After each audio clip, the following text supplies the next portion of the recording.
Hey, good afternoon, everybody. Welcome back to Electric Bilodeau for this Wednesday afternoon.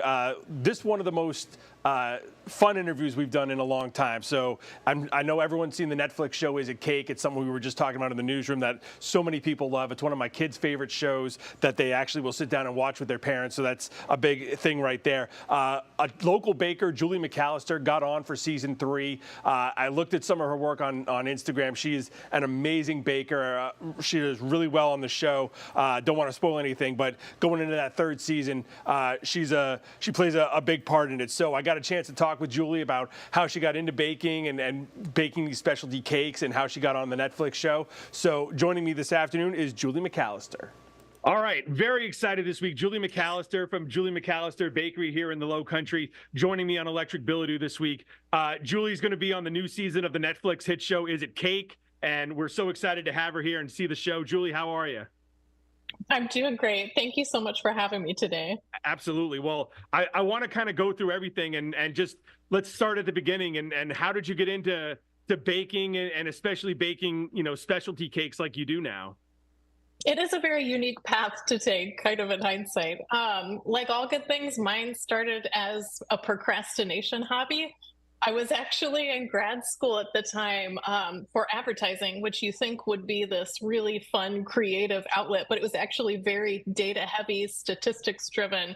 So I was in the middle of working on my thesis and just needed some type of creative outlet. And I've always been a hobby baker, completely self-serving because I have a massive sweet tooth. And I saw a photo in a magazine of this Christmas tree cake, and it was like someone had cut out, cascading size squares and covered it in green frosting and stacked it and made a Christmas tree cake. And I was like, oh, that'll be super easy. And it was a colossal disaster, like the epitome of what you see of one of those cake fails. I actually still keep the photo on my desktop because it just makes me laugh all the time. But that one thing, I was just instantly hooked. It was like cake decorating is absolutely the path for me. So that was, 2007, somewhere in there. And that just became my hobby. I went out and bought every single book I could on cake decorating. I moved to DC after grad school, was there for about 8 years, worked for a slew of different ad agencies, but I was coming home every single night and just teaching myself another piece of cake decorating. And so I started to get to this point where, I was like, I enjoy doing this so much. I would love to maybe have a career in the culinary field. But I couldn't fathom taking out loans to go to culinary school before I had paid off my loans for grad school. So I actually worked out a deal with a bakery in DC. And it was just, it wasn't cake decorating. It was like chocolate chip cookies, red velvet cake, like very Americana. But they let me come in and work the 4 a.m. to 9 a.m. shift. And then I would go do my agency job from 9 a.m. to 6 p.m. after that. So I kind of treated that as my culinary school. Taught me a couple very important lessons. One, I don't ever want to own a traditional brick and mortar bakery. But two, I really loved, something in the culinary field. And DC is kind of an expensive place to live compared to other places. A job in culinary is not notoriously well paying. So it wasn't really in the cards, but then I moved to Charleston in 2015, and Charleston is this amazing place of, hub of culinary from all over. They support local businesses in a way that I've never seen before, and everything just kind of fell into place. So I decided to start my own cake business. I was doing it only on the weekends. I had enjoyed these hyper-realistic cakes the most, so I decided to focus just exclusively on that. And here I am today doing it full time, just kind of evolved over time. So you talk about getting into cake decorating. I feel like there's a big difference between, normal decorating and then getting into what you do now, which is making cakes out of Moscow mules and stuff like that. So when did you kind of make the step to doing what you do now with the big elaborate cakes? I think my first gateway cake was like a pink hippopotamus face, just like 2D down. And I don't even think I had heard of fondant before. I just kind of saw it in a craft store and I bought a box of pink fondant and then made this kind of sculpted hippopotamus cake. And that was it. And all of a sudden it became this, oh my gosh, the thrill of creating this cake that looks like something else just kind of sparked a whole path of creativity for me there. So that's, when I was saying like every free moment I had after work, I was teaching myself a new technique or, a new recipe, something like that. And it just kind of evolved over time. So I'm sure you're going to say that like every cake is like your baby and stuff like that. But is there one that you look back on and you're like, I can't believe I pulled this off as well as I did? I mean, they're all so different. They take so much time to create. So some of them, like if there's a sugar flour element, that can take as much as like 40 or 50 hours all in to do. So in that regard, I think it's always impressive that, it's just able to actually get it done in the amount of time.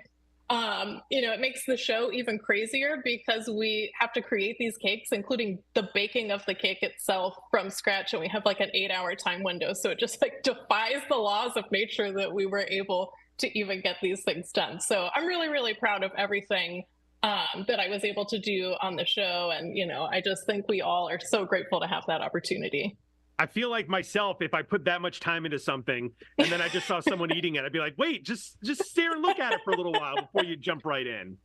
There have been one or two that have been just a tiny bit heartbreaking to see, but for the most part, it's the thrill I get when people have them at an event and people just lose their minds over it. Like a lot of people, more common now, but a few years ago, people had never really, for the most part, seen a hyper-realistic cake in person. It's like you see these memes online or they pop up on TikTok or Instagram, but a lot of people haven't seen them in person. So it's like the first time I love people's reactions. It just, oh my gosh, it makes it all worth it for me. So what's the one cake that someone has asked you to do and you just like you thought, I don't even know if that's possible to pull that off, and then you were able to pull it off?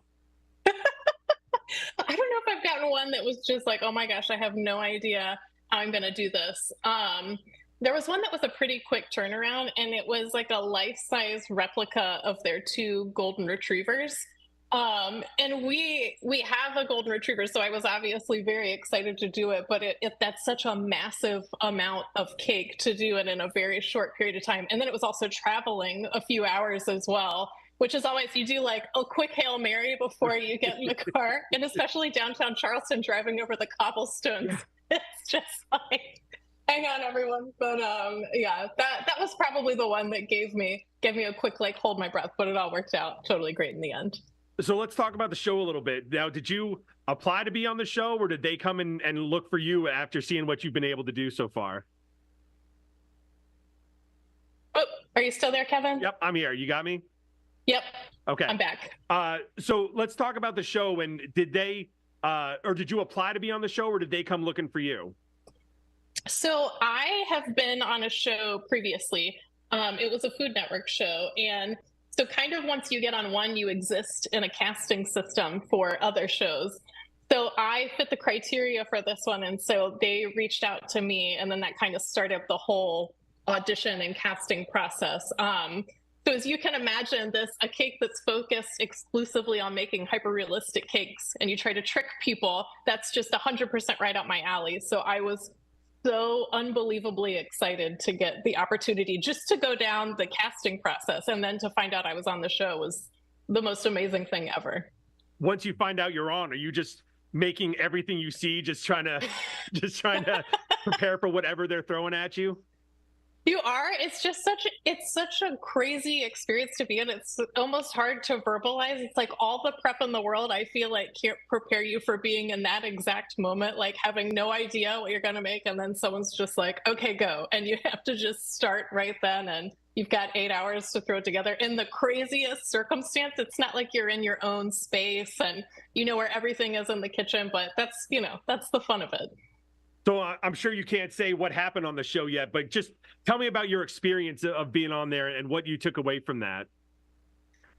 Yes, I cannot really say anything that happens on the show, but it does come out this Friday. So we're really, really close to that.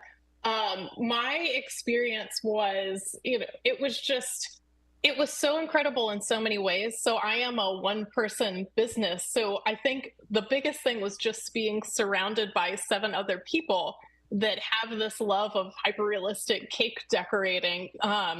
It's not a super common thing per se. There are a lot of bakeries in Charleston, but not a ton of people make these hyper-realistic cakes. So just getting to be side by side with these 7 other people for that period of time, it was one of the greatest experiences I think I will ever have. It was just such a once-in-a-lifetime thing. So now, what's the next step for your career now? Hopefully you're on this show and you get some more notoriety. Just what do you hope is the next step for you? So this past year, I have been really fortunate enough to be able to travel around and teach different cake decorating workshops kind of all over the Southeast. So I'm hoping this opens doors to get to do that on an even grander scale. I think my big dream down the line would be to open some type of cake school in Charleston. I just think it would be the perfect location for that, and people could come for like 2 to 3 day workshops and just get really into the weeds about hyper-realistic cake decorating. I just think that would be the ultimate. So that's my big goal. I'm really hoping that the show kind of opens doors to lead in that direction.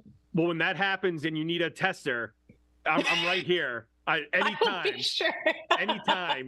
If you're like, it's 3 a.m, what are we doing? Just call Kevin. He'll come and taste whatever we've got. It's fine, I'm sure. I will warn you, with sculpted cakes, there's a lot of extra cake, so prepare yourself. Yeah, I don't know if it comes off, but I'm not scared by the extra cake. I can take care of it. Julie McAlister, we're so excited to see you on Is It Cake this week. Congratulations on everything, and we can't wait to see what happens. Thank you so much, Kevin. Such a delight to talk to you. All right, thanks so much to Julie McAlister for joining me this afternoon. The third season of Is It Cake is on Netflix right now. You can go and watch it. Don't forget, on Friday, Summer Hector's going to be here doing the Friday Night's Tailgate, as I'll be down in Augusta for the Masters, and our Masters coverage continuing tonight at 7 and 11. We've got stories on Rory McIlroy and more coming up from Augusta coming up this week. That's going to do it for this week's Electric Bilodeau. Everyone have a great weekend.